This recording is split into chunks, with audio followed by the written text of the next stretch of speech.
मैं निराला पार्क में आ गई हूँ।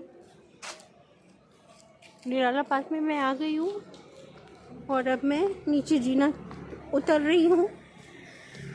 मेरे घर से निराला पार्क की दूरी मैंने बताया था कि दूरी जो है लगभग 20 मिनट का रास्ता है। और ये देखिए, मैं आपको व्यूज़ दिखा रही हूँ। मेरे एक सब्सक्राइबर ने मुझसे ये कहा था कि मेरा कैमरा जो है बहुत अच्छा है मोबाइल का, और मैं जो लेती हूँ वो बहुत ही अच्छा लेती हूँ। तो आप लोग इस तरीके से अगर मुझे तारीफ़ करेंगे तो मैं कोशिश करूँगी और अच्छा अपना वीडियो करूँ, और मुझे पता भी चलेगा। मेरी कमी भी बताइए और मेरी तारीफ़ भी करिए, दोनों चीज़ ही मेरे लिए ज़रूरी है इम्प्रूवमेंट के लिए। तभी मैं कोशिश करके अच्छा ब्लॉग बना पाऊँगी। और आज मैं बहुत जल्दी आ गई हूँ क्योंकि मुझे जल्दी घर वापस भी जाना है। इनका स्कूल खुल गया है बच्चों का, 10 बजे इनका स्टार्ट हो जाएगा, तो ये लोग 9 बजे घर से निकलेंगे। स्कूल जो है लगभग कानपुर के पास ही पड़ता है, तो जाना बहुत ज़रूरी है। 1 घंटा पहले रास्ते में ट्रैफिक भी होती है और बहुत चीज़ें आप लोग को पता है मिलती है। तो डैडी इनको छोड़ के आएंगे बाई कार। वैन तो हटा दी गई है, तो देखिए कितना अच्छा व्यू लग रहा है यहाँ का भी। और मैं इसके बाद वहाँ चली जाऊँगी टहलने के लिए। हाँ, मैं आप लोगों से एक बात कह रही थी कि मेरा किचन और घर आप लोगों को थोड़ा इनऑर्गेनाइज लगता है, तो मैं कोशिश करूँगी जल्दी अपना हेल्थ रिकवरी करने की, और फिर मैं फुली एनर्जी के साथ अपने घर में लगूंगी। जैसे अभी मेरा मकसद ये है कि बच्चों को अच्छे मार्क्स दिलाना, तो मैं उसी पे ही अपने ज़्यादा फोकस करती हूँ, उसी पे अपनी एनर्जी जो है उसी में लगाती हूँ, बाकी इधर उधर की चीज़ों में नहीं लगाती हूँ।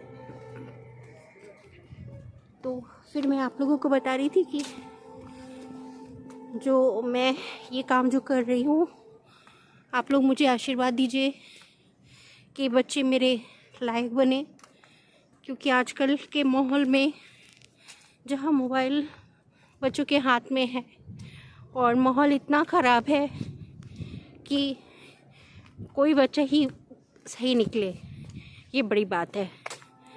और मेरे बच्चे अभी छोटे भी हैं, इनके क्लासेस बड़े हैं, तो ऐसे बच्चों का माइंड तो डेवलप होता नहीं है, सेट होता नहीं है पूरा, तो अभी उनको बिगड़ने के चांसेस हो सकते हैं।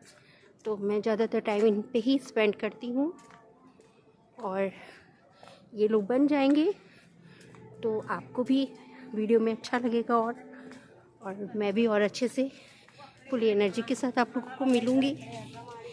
देखिए यहाँ पे लेडीज़ आ गई हैं, तो फिर दोस्तों मैं आप लोगों को थोड़ा सा वहाँ का भी दिखाऊंगी, जीआईसी पार्क का।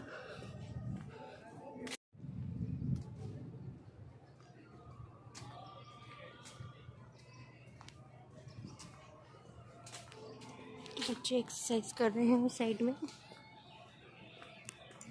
मैं दिखाती हूँ आप लोगों को।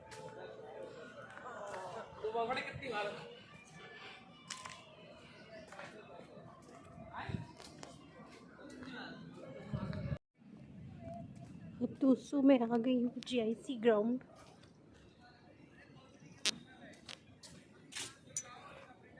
अब मैं यहाँ पर वॉक करूँगी, 5 चक्कर लगाने हैं, मीन्स 5 किलोमीटर लगभग।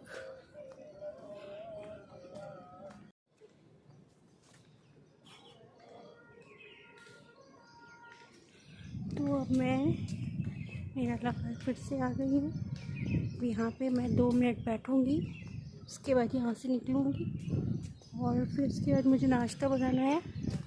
और देखती हूँ पुच्चू सो तो नहीं है दोबारा, क्योंकि हटते ही पुच्चू को नींद आ जाती है, उनके पीछे लगना पड़ता है। लेकिन विशु बहुत ईमानदार बच्चा था, उसने पिछले साल जो है बहुत 10th में मेहनत की, और मैं वॉक पे जाती थी तब भी वो बैठ के पढ़ता रहता था। रास्ते से फ़ोन करती थी तो वो बोलता था मम्मा मैं पढ़ रहा हूँ, मैंने लर्न कर रहा है। सही सही वो सुनाता भी था, वो सुनाता बहुत अच्छे से है। और पुच्चू जो है इंटेलिजेंट है लेकिन बहुत शैतान बच्चा है। और अब मैं थोड़ा सा बैठूँगी यहाँ पे क्योंकि लगभग 5 किलोमीटर से ज़्यादा ही हो गया है मेरा। और इसके बाद मैं जो है घर को निकलूँगी।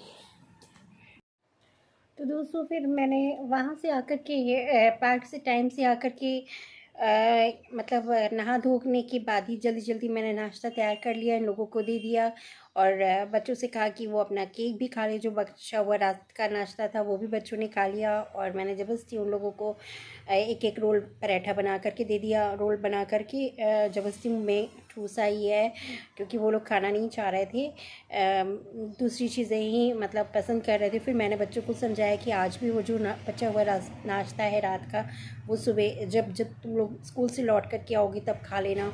तो इस तरीके से बच्चों को बताना पड़ता है। और बच्चे जो है, बड़ा वाला बेटा जो है आज जो है, जब वो काम करता है उसके साथ यही प्रॉब्लम है कि वो जब काम करता है उसी में डूब जाता है और फिर वो गलत ढंग से बोल जाता है किसी से भी किसी के भी सामने। अगर आप उसको बीच में कुछ जरा सा डिस्टर्ब कर दो तो वो गलत से बोलता है। तो ये उसकी कमी है। और वैसे उसके अंदर क्वालिटी भी बहुत है कि वो अपने काम में बहुत ही फुली मतलब उसी में कंसंट्रेट करता है, फोकस करता है। तो ये बहुत अच्छी बात है।